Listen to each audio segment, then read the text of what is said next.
कैसे देखते हैं? देखिए, जो जंतर मंतर पे हुआ है, आपने कई वीडियो ऐसा देखा होगा कि महिलाओं के साथ पुलिस और पुलिस जो विदाउट जो पुलिस ड्रेस में वर्दी में थे, वो लाठियों से प्राइवेट पार्ट्स में छू रहे।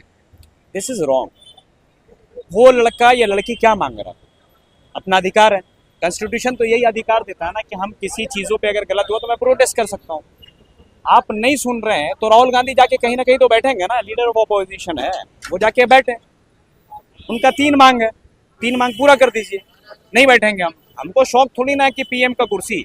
वो उस परिवार से बिलोंग करते हैं जहाँ पे 3 प्रधानमंत्री ऑलरेडी हो चुके हैं, जिसमें 2 शहीद हुए, तीसरा उनकी माँ ने कुर्बानियाँ दी है। 2004 में प्राइम मिनिस्टर बन जाती है वो, उन्होंने कुर्बानियाँ दे दी। उनको प्राइम मिनिस्टर बनने का शौक नहीं है, उनको कॉन्स्टिट्यूशन और सेकुलरिज्म और हिंदुस्तान को बचाने की लड़ाई होगी। मैं पूछना चाहता हूँ कि आप किस दिशा में लेके जा रहे हैं देश को? 1 नेशन 1 फ्लैग, आप अपना आरएसएस का एजेंडा, खाना एक तरह, कलर एक तरह, ये पॉसिबल ही नहीं है। डाइवर्सिटी है, डाइवर्सिटी, डिफरेंट कल्चर है हमारा। बंगाल में भी वही किया जा रहा है। आप हमारे पोस्टर फाड़ रहे हैं, ये बिलो द बेल्ट राजनीति है। आप पोस्टर फाड़ लेंगे, दिलों से कैसे निकालेंगे? राहुल गांधी जी का खून ये तो आज नया नहीं है, उनके घर से 2 शहीद हुए, खून गया है। इस मिट्टी में जितना कांग्रेसियों का खून लेंगे आप, उतना कांग्रेसी उभरेगा। आज़ादी के टाइम में भी इनका काम मुखबरी का था, पहले ब्रिटिश के साथ करते थे, आज ट्रम्प के साथ कर रहे हैं। मैं पूछना चाहता हूं कि आप धर्मेंद्र प्रधान का इस्तीफा क्यों नहीं ले रहे हैं? कोई रीजन है क्या?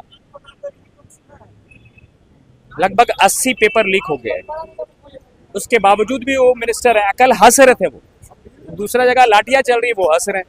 नौजवान क्या करे? उसके साथ हम खड़े हैं। अब तो ऐसा हो गया है कि रेजिस्टेंस वाला मामला ही है। आप ऐसे सुनेंगे नहीं तो हम रोड पे आएंगे। लेकिन कल ही तो प्रधानमंत्री नरेंद्र मोदी ने कहा है पेपर लीक जो है वो घोर पाप है। पाप है तो कर कौन रहा है? क्वेश्चन तो ये है। आप अधिकारियों को सस्पेंड करने से तो मसला हल नहीं है। अब जैसे मैं एक एग्जांपल में डीएम हूँ एक जगह का, डिस्ट्रिक्ट मजिस्ट्रेट हूँ, अगर वहाँ पे कुछ भी होता है घटना तो उसकी जिम्मेदारी तो उनके प्रधान का होता है। तो अगर एजुकेशन मिनिस्टर है, अगर पेपर लीक हो रहा है तो उसका जिम्मेदारी किसकी? एजुकेशन मिनिस्टर की। अगर एजुकेशन मिनिस्टर निकम्मा हो जाए तो फिर उनको एजुकेशन मिनिस्ट्री छोड़ देना चाहिए। उसका प्रधान कौन? मोदी जी।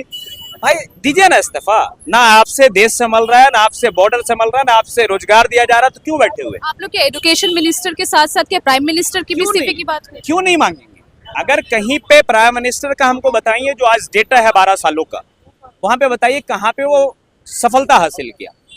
आप जाइए अनेक देशों में, जहां जहां जा रहे हैं वहां वहां उनकी विरोध हो रही है। हाथ मिलाने से 4 बार मजाक उड़ रहा है।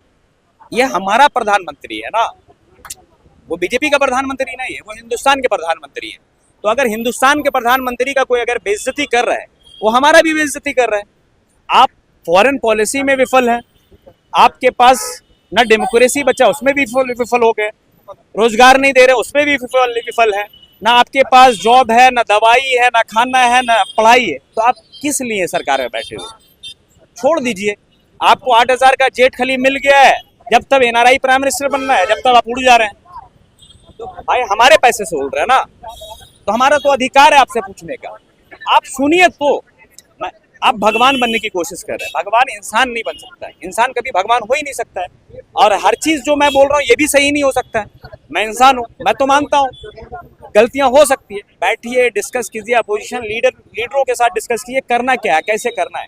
अगर आप अपने आप को एरोगेंसी में लाएंगे, सत्ता तो किसी की नहीं चली है। जो ब्रिटिश राज चलाया करता था पूरा वर्ल्ड पे, आज उसके सही मानों में आज उसके लोग बैंड बाजा बारात वाले कपड़े पहनते हैं।